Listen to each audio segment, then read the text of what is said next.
இன்று நடைபெற்ற தமிழ்நாடு சட்டமன்றத்திலே ஆளும் அரசு முதலமைச்சர் கொண்டு வந்த நம்பிக்கை கோரும் தீர்மானத்திலே அனைத்து இந்திய அண்ணா திராவிட முன்னேற்ற கழகத்தின் சார்பாக நாங்கள் 25 பெரும்பான்மை சட்டமன்ற உறுப்பினராக கொண்ட அனைத்து இந்திய அண்ணா திராவிட முன்னேற்ற கழகம் இன்றைக்கு ஆளும் தமிழக வெற்றி கழகத்தின் தலைவர் திரு விஜய் தலைமையிலான அரசுக்கு ஆதரவாக இன்றைக்கு வாக்களித்திருக்கிறோம். சில சிறுபான்மை சட்டமன்ற அனைத்து இந்திய அண்ணா திராவிட முன்னேற்ற சிறுபான்மை சட்டமன்ற உறுப்பினர்கள் எதிர்த்து வாக்களித்திருக்கிறார்கள். இது தொடர்பாக முன்னாள் முதலமைச்சர் இன்றைக்கு எடப்பாடி பழனிசாமி அவர்கள் சில பத்திரிகை வாயிலாக சில கருத்துக்களை சொல்லியிருக்கிறார். நான் பொதுச் செயலாளர், அனைத்து இந்திய அண்ணா திராவிட முன்னேற்ற கழகத்தின் பொதுச் செயலாளராக இருக்கிறேன். என்னால் நியமனம் செய்யப்பட்ட பொதுச் செயலாளரால் நியமனம் செய்யப்பட்ட கொறடா உத்தரவை மீறி வாக்களித்திருக்கிறார் என்று சொல்கிறார். இதுவே முற்றிலும் தவறான ஒரு கருத்து.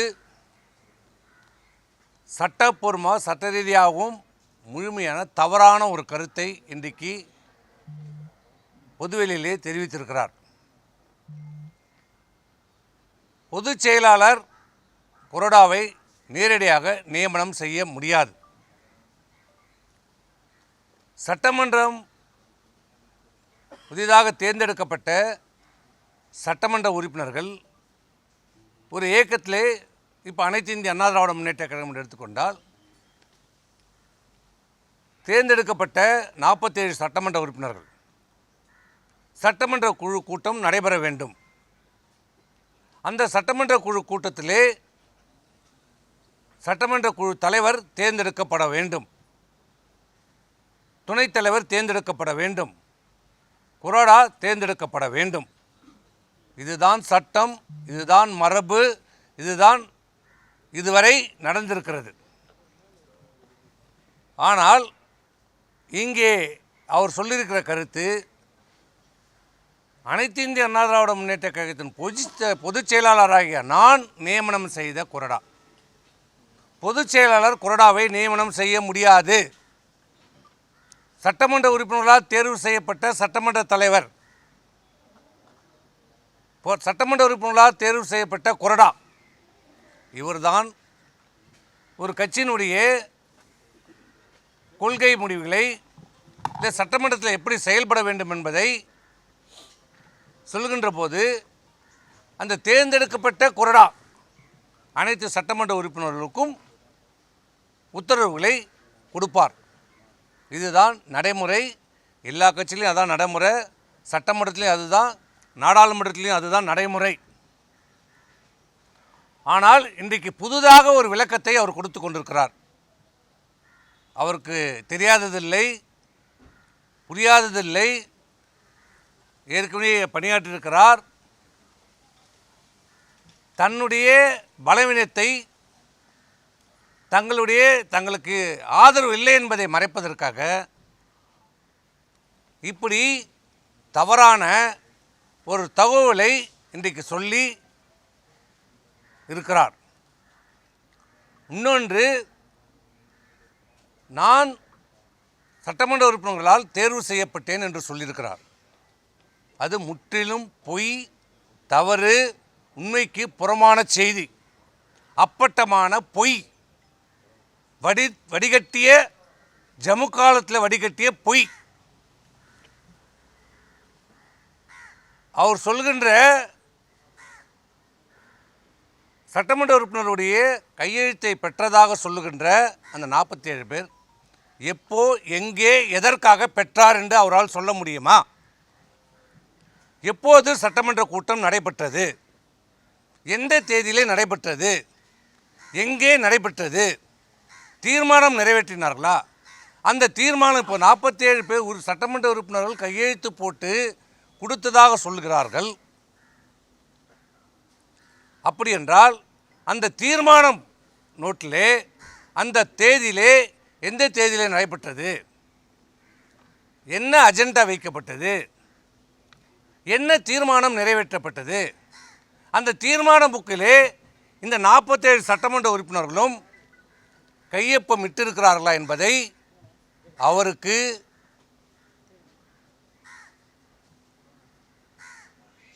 வெளியிட முடியுமா? அதை அந்த தீர்மான புத்தகத்தை வெளியிட தயாராக இருக்கிறாரா? உங்கள் பக்கம் நியாயம் இருந்தால், தைரியம் இருந்தால், உண்மையாக இருந்தால் அந்த தீர்மானத்தை காப்பியை வெளியிட முடியுமா?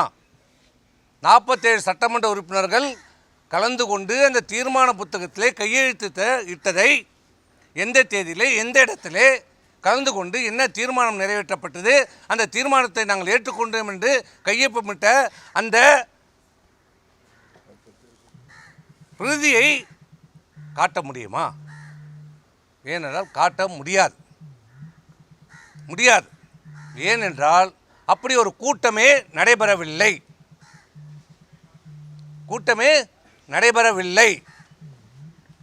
ஒரு ஃபோட்டோவை காட்டுவார், நாங்கள்லாம் அமர்ந்திருக்கிற மாதிரி. அது கூட்டமில்லை. அதுதான் நாங்கள் கடைசியாக அவரை சந்தித்து பேசிய போது அவர் சொன்ன கருத்து, எங்களுக்குள் ஏற்பட்ட வாக்குவாதம், அப்போ எடுக்கப்பட்ட படம். சரி, படத்தை காட்டட்டும், ஆனால் நோட்டை காட்ட முடியுமா, கையொப்பத்தை காட்ட முடியுமா? அப்போ நீங்கள் கேட்கலாம், இந்த 47 பேர் எங்கே கையொப்பம் பெற்றார்கள் என்று. அது வேறு நோக்கத்திற்காக வேறு இடத்திலே அனைத்து சட்டமன்ற உறுப்பினர்களும் பாண்டிச்சேரியிலே தங்க வைக்கப்பட்டிருந்த போது, உங்களுக்கு எல்லோருக்கும் தெரியும், அன்றைக்கு முன்னாள் முதலமைச்சர் அவர்கள் பாண்டிச்சேரிக்கு சென்றார். இரவு நேரத்தில் சென்றார், வேகமாக சென்றார், யாரையும் அழைக்காமல் சென்றார். போய் கையெழுத்தை பெற்றார், தனித்தனியாக பெற்றார். அன்றைக்கு அந்த பாண்டிச்சேரியிலே நடைபெற்ற அந்த விடுதியிலே என்ன பேசினார், என்ன சொன்னார் தெரியுமா? அதை சொல்ல அவர் தயாராக இருக்கிறாரா? என்ன சொன்னார்? கையெழுத்தை பெறுவதற்கு என்ன சொல்லி கையெழுத்தை பெற்றார்? நான் மேலே பேசிவிட்டேன், மேலே சம்மதம் சொல்லிவிட்டார்கள், நாம் ஆட்சி அமைக்கிறோம், நான் முதலமைச்சராக ஆகப் போகிறேன், திமுக நமக்கு வெளியிலிருந்து ஆதரவு தருகிறது, திமுக ஆதரவோடு அனைத்து இந்திய அண்ணா திராவிட முன்னேற்றக் கழகம் எடப்பாடி பழனிசாமியாக நான் என் தலைமையிலே ஆட்சி அமையப் போகிறது, நீங்களெல்லாம் அமைச்சராகலாம் என்று ஆசை வார்த்தைகளை கூறினார் என்று அன்றைக்கே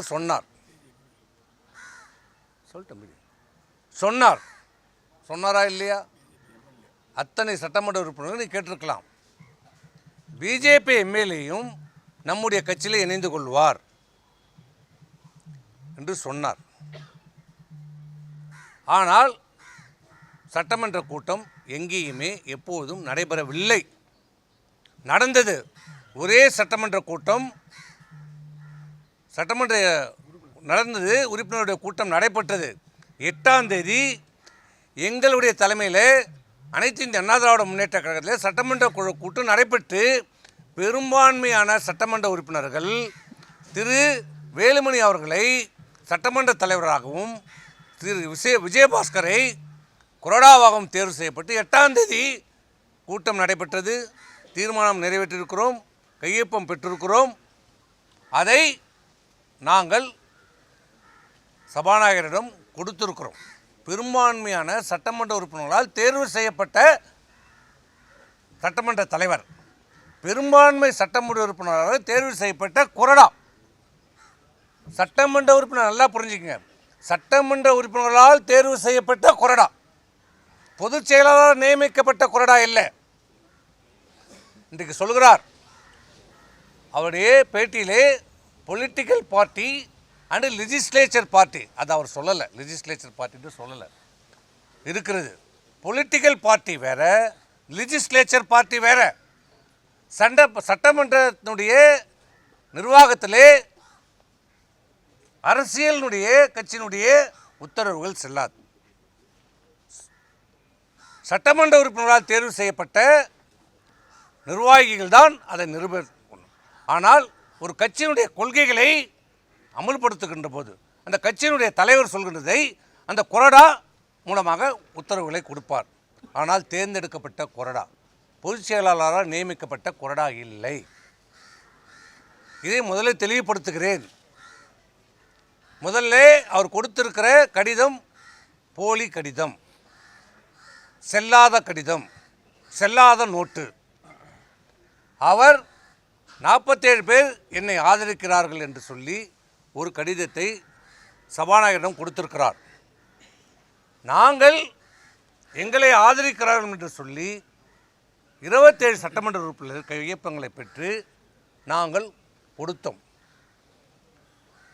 புதிதாக தேர்வு செய்யப்படுகிற சட்டமன்றத்திலே அந்த கட்சியினுடைய உறுப்பினர் ஒரு கட்சியினுடைய உறுப்பினராக தேர்வு செய்யப்பட்டு சபாநாயகரிடம் கொடுத்த பிறகு சபாநாயகர் அது அங்கீகரிக்கப்பட வேண்டும். இப்போ திமுகவில் கொடுத்துருக்குறாங்க, எதிர்க்கட்சி தலைவர் மாண்புமிகு உதயநிதி ஸ்டாலினை தேர்ந்தெடுத்துருக்கிறாங்க, அவர் அங்கீகரிச்சிருக்கிறார். அதேமாரி காங்கிரஸில் தேர்ந்தெடுத்திருக்கிறாங்க, விடுதலை சிறுத்தையில் தேர்ந்தெடுத்திருக்கிறாங்க. ஒவ்வொரு கட்சியிலையும் தேர்ந்தெடுக்கப்பட்ட நிர்வாகிகள் பட்டியலை கொடுத்திருக்கிறார்கள், அங்கீகரிக்கப்பட்டிருக்கிறது. இன்றைக்கு திமுக, காங்கிரஸ், விடுதலை சிறுத்தை, கம்யூனிஸ்ட் எல்லாரும் கடிதமும் இன்னைக்கு அங்கீகரிக்கப்பட்டிருக்கிறது.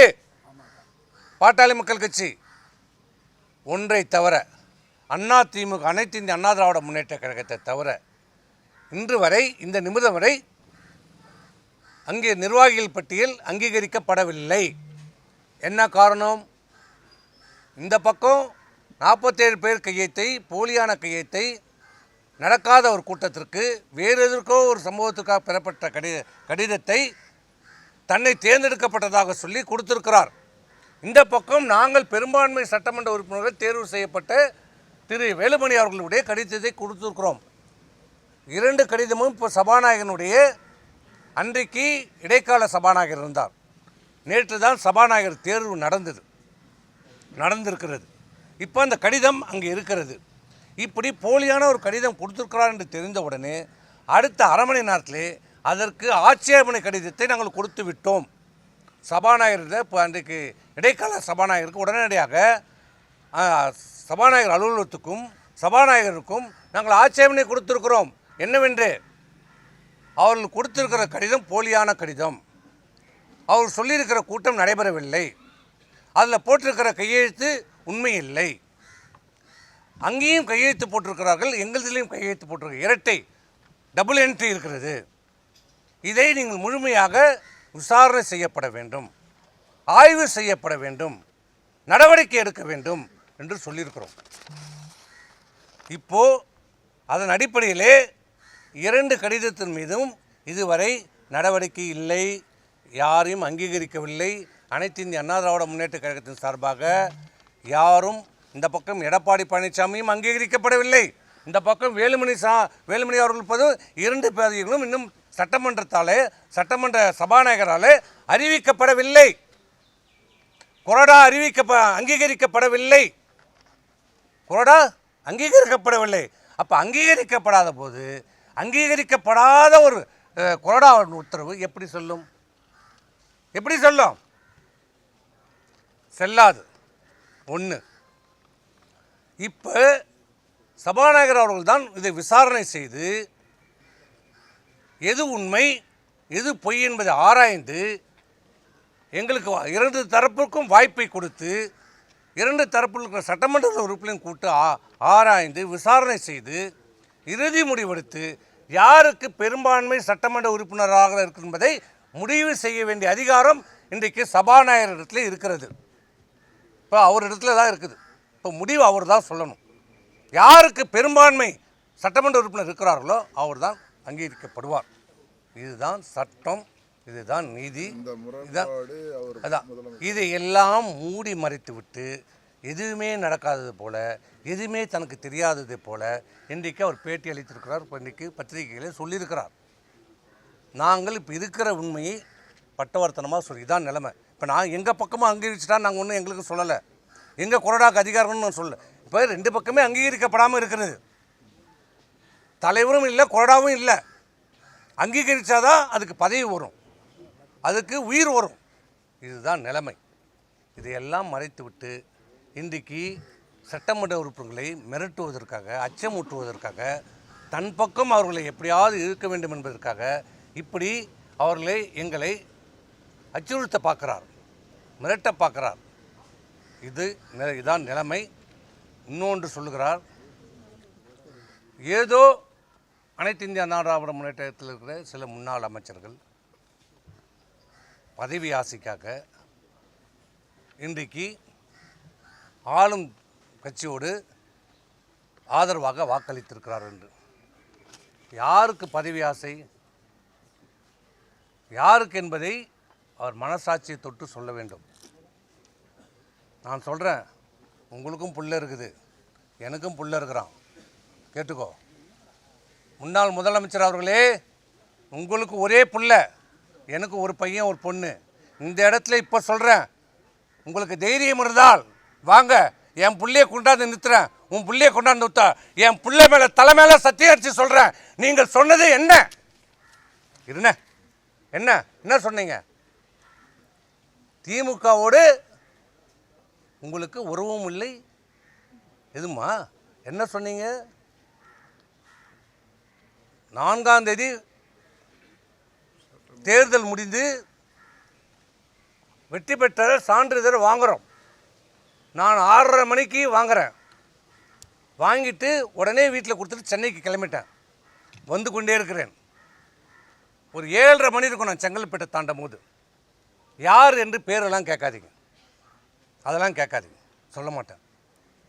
திமுகவிலிருந்து 2 முன்னாள் அமைச்சர்கள் எங்கள் லைனுக்கு வர்றாரு. என்னடா இவங்களுக்கு சம்மந்தமே இல்லை, நம்ம கூட வராங்க.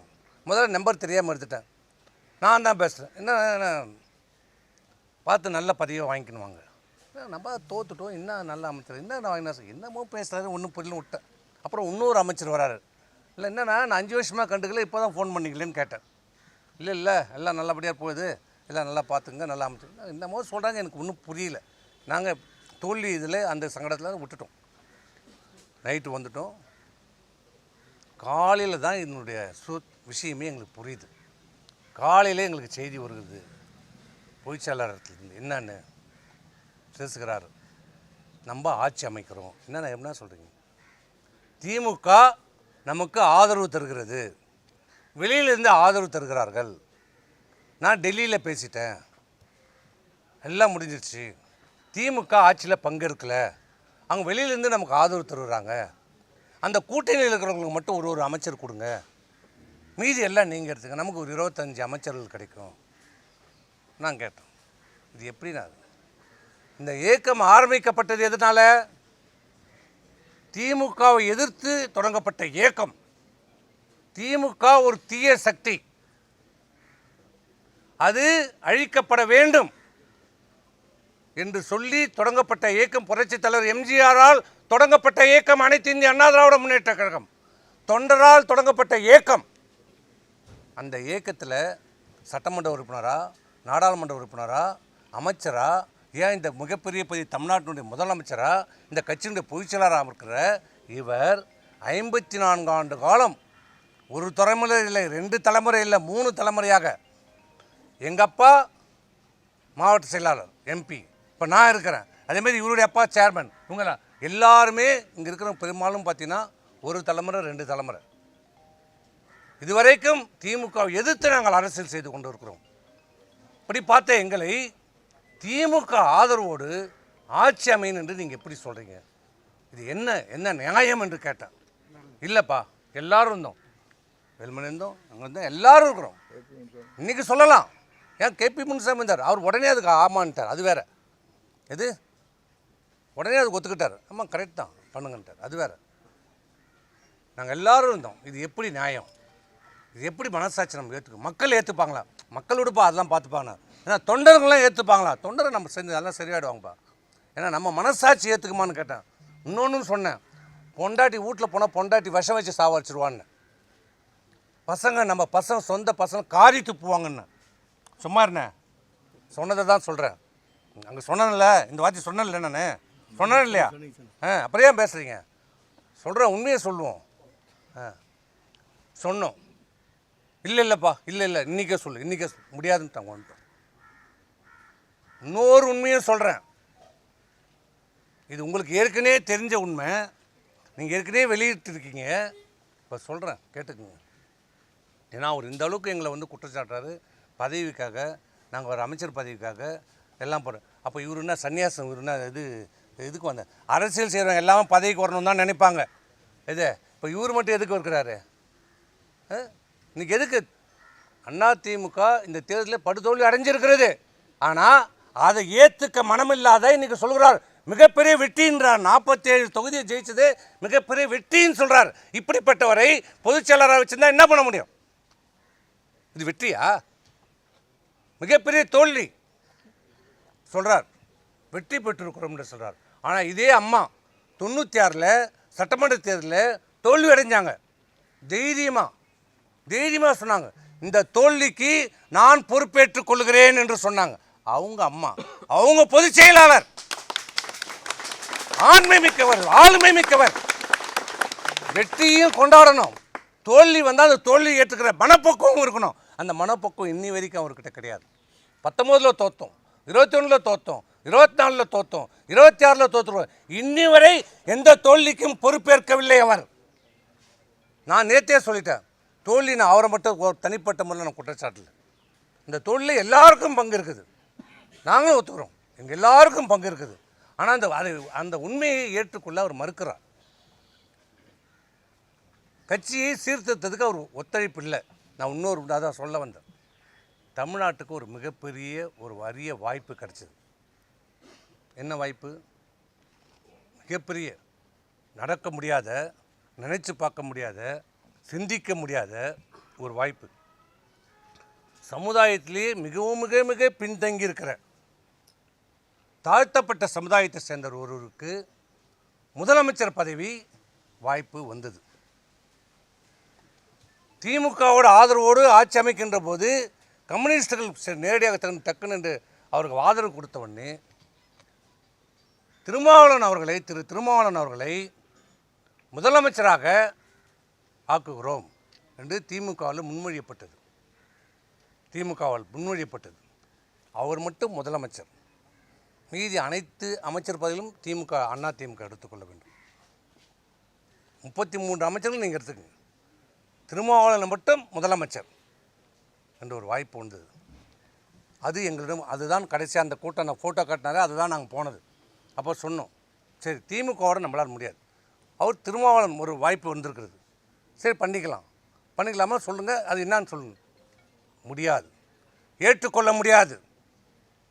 அது எப்படி விடுதலை சிறுத்தைகள் கட்சின்னு ஆட்சின்னு தான் வரும்? முடியாது. நான் இருந்தால் நான் முதலமைச்சர், இல்லை என்றால் நம்ம எதிர்க்கட்சியாக செயல்படுவோம். இந்த சேம் வேர்டு யூஸ்ட். நான் இருந்தால் முதலமைச்சர் நான், இல்லை என்றால் எதிர்க்கட்சியாக செயல்படுவோம் என்று சொன்னார். அப்போ சரி இதுவும் வேண்டாமா கேட்டேன். அதிமுக தொடங்கப்பட்டதனுடைய நோக்கம் என்ன? திமுக அழிக்கப்பட வேண்டும், ஒழிக்கப்பட வேண்டும், தீய சக்தி.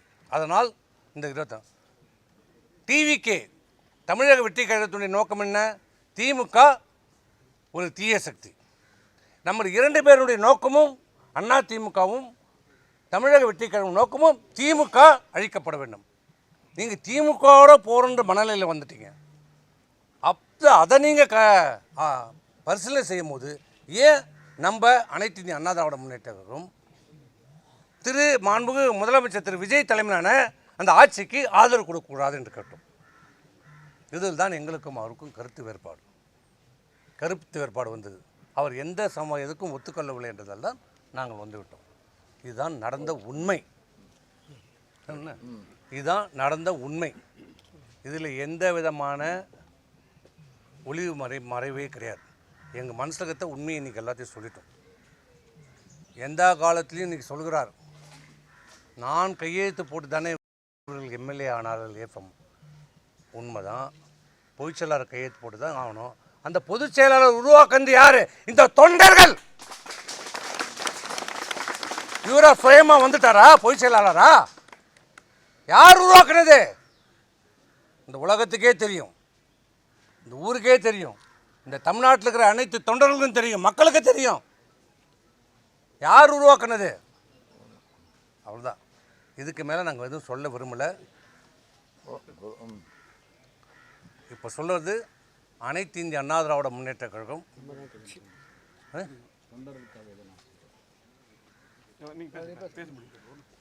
அனைத்து இந்திய அண்ணா திராவிட முன்னேற்ற கழகம் எங்களுடைய தலைமையிலான அனைத்து இந்திய அண்ணா தலைமையிலான நாங்கள் இன்றைக்கு சட்டமன்றத்தில் பெரும்பான்மை உறுப்பினர் இன்றைக்கு ஆதரித்து வாக்களித்திருக்கிறோம். ஒரே நோக்கம், ஒரே எண்ணம். என்ன காரணம் என்றால், எங்களுடைய நோக்கமும் ஆளும் டிவிகேவுடைய நோக்கம் ஒன்று தான். திமுக அப்புறப்படுத்த வேண்டும், திமுக அகற்றப்பட வேண்டும். இதே ஒரே நோக்கம், ஒரே காரணத்திற்காக தான் இன்றைக்கி அனைத்து இந்திய அண்ணா திராவிட முன்னேற்ற கழகம் டிவிகே இந்த ஆட்சிக்கு ஆதரவு அளித்திருக்கிறோம். இதுதான் ஒவ்வொரு அடிமட்ட தொண்டனுடைய உயிர் நாடி. அவன் ரத்த நரம்பு எல்லாம் திமுக எதிர்ப்பிலே வாழ்ந்தது. அதுதான் எங்களுக்கு. இதை தவிர்த்து வேறு எந்த நோக்கமும் இல்லை, வேறு எந்த இதுவும் கிடையாது. ஆகவே இன்றைக்கு தவறான செய்திகளை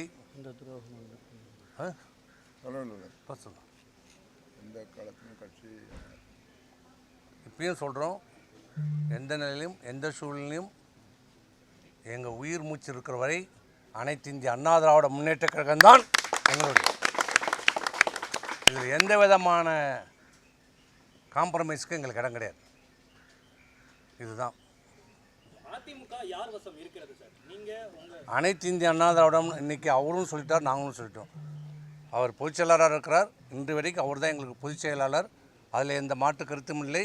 பொதுச் செயலாளர் இன்றைக்கி சட்டமன்றத்திலே சொல்லியிருக்கிறார், அனைத்து இந்தியாவில் எந்த பிளவும் இல்லை என்று சொல்லியிருக்கிறார். நாங்களும் சொல்கிறோம். நாங்களும் அண்ணா திமுக திராவிடத்தில் பெரும்பான்மை சட்டமன்ற உறுப்பினர்கள் தான் வாக்களிச்சிருக்கிறோம்.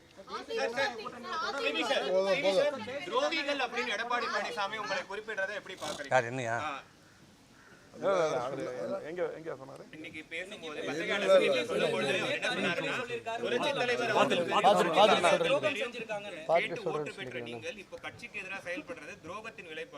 சரி, இல்லை இது துரோகம்னா ரைட். இதை அவர் துரோகம்னு சொல்கிறாருன்னா திமுகவோட போகணும்னு சொன்னார். அப்புறம் அது எது? அதுக்கு நீங்களே பதில் சொல்லிக்கணும்.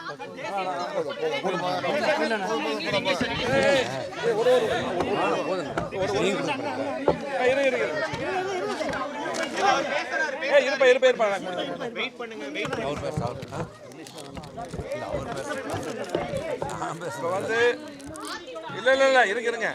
எல்லா கேள்விக்கும் நம்ம மாண்பு முன்னாள் அமைச்சர் சி.வி. சண்முகம் பதில் சொல்றாரு. அதாவது சட்டமன்றத்தை பொறுத்தளவுக்கு இல்லை, சட்டமன்றத்தில் பெரும்பான்மை சட்டமன்றம் நம்ம இருந்தோம். அதே போல் எங்கள் தலைமையில் இருந்தது. அதுதான் அண்ணா சொன்னாங்க. அது மட்டும் இல்லை, இன்றைக்கி எல்லா பக்கம் ஊடகங்கள் எல்லாமே என்ன அதிமுக உடைக்கிறனாங்க அப்படிங்கிற மாதிரி அவங்க ஒரு ஒரு டீம் வச்சு எலெக்ஷனுக்கு முன்னாடி ஒரு இந்த மாதிரி செயல்பட்டால் பரவாயில்ல, ஒரு ஐடிவிங்க வச்சு இப்படி பண்ணிகிட்ருக்காங்க. ஆனால் அது மட்டும் இல்லை, நாங்கள் ஒரே ஒரு கேள்வி தான் கேட்குறோம். இன்றைக்கி 19 தேர்தல், 21 தேர்தல், 26 தேர்தல் இந்த மாதிரி நம்ம தோல்வி அடைஞ்சிருக்கிறோம். இதை ஆய்வு செய்கிறதுக்கு மட்டும்தான் நாங்கள் பார்த்திங்கன்னா பொதுச் செயலாளர்கிட்ட சொல்லி ஆய்வு செய்யணும், தோல்வி ஆய்வு செய்யணும். அது மட்டும் இல்லை, கட்சி உடைக்கக்கூடிய எண்ணம் எங்களுக்கு இது உயிர் மூச்சு இல்லை. அதே போல் இங்கே பார்த்தீங்கன்னா முன்னாள் அமைச்சர் செங்கோட்டையன், அதே போல் இவரை முதலமைச்சராக உருவாக்குனது அவங்க சின்னமாக அவங்க தான். அந்த நேரத்தில் பார்த்து நான் தான் கூட இருந்தேன், எல்லாம் பண்ண நாங்கள் எல்லாம் இருந்தோம். அந்த நேரத்தில் அவங்க பண்ணாங்க. அவங்கள அதே போல் இப்போ ஓ பன்னீர்செல்வம் சரி, வைத்திலிங்கம் சரி, ஜேசிடி பிரபாகர் சரி, இவங்க எல்லாத்தையும் சேர்த்து பண்ண சொல்லி தான் நாங்கள் இதுக்கு முன்னாடி பேசினோம். இன்றைக்கி பார்த்தீங்கன்னா எல்லாத்தையும் வெளியே அனுப்பிட்டே இருந்தால் எப்படி சரியாக இருக்கும்? இப்போவும் நாங்கள் தெளிவாக இருக்கிறோம். கட்சி நல்லா இருக்கணும், இப்போ அவர் வந்து சொல்லிட்டார், பேசும்போது அவரும் சொன்னார், நாங்களும் சொல்கிறோம், பொதுச் செயலாளர் அவர் தான், மாற்று கருத்தில். இப்போவாது வந்து பார்த்திங்கன்னா, இப்போது நம்முடைய சின்னம்மா அவர்களையும் அண்ணன் டிடி தினகரன் அவர்களும் வெளியே போனவங்க எல்லாத்தையுமே ஒன்று சேர்த்து ஃபஸ்ட்டு கட்சி இணைங்க. இப்போ இருக்கிறவங்கள பூரா குறை சொல்லி யாரையும் வெளியே அனுப்பாதீங்க. அதாவது ஒரு அம்மா இடத்துல, தலைவர் இடத்துல நீங்கள் இருக்கீங்க. இப்போ வந்து நீங்கள் சொன்னது என்ன பண்ணுது, திமுக எதிர்த்து தான் நம்ம கட்சி. ஆமாம், அதாவது திமுகவை எதிர்த்து தான் இந்த கட்சி புரட்சித்தலைவர் எம்ஜிஆர் ஆரம்பித்தார். அம்மா அப்படி தான் இருந்தாங்க. அதே பாணி தான் அன்னைக்கு நாங்கள் இருக்கிறோம். அதே போல் தயவு செஞ்சு இனியாவது வந்து வேறு மாதிரி சிந்திக்காமல், இருக்கிறவங்க பூரா வெளியே அனுப்பாமல் எல்லாத்தையும் அரவணைச்சு இந்த கட்சி பலப்படுத்தணும். இதுதான் எங்களுடைய நோக்கம். அதை வந்து தயவு செஞ்சு அவர் செய்யணும். அவ்வளோதான். இன்னும் குறை சொல்லிகிட்டே இருக்கக்கூடாது. நன்றி, வணக்கம்.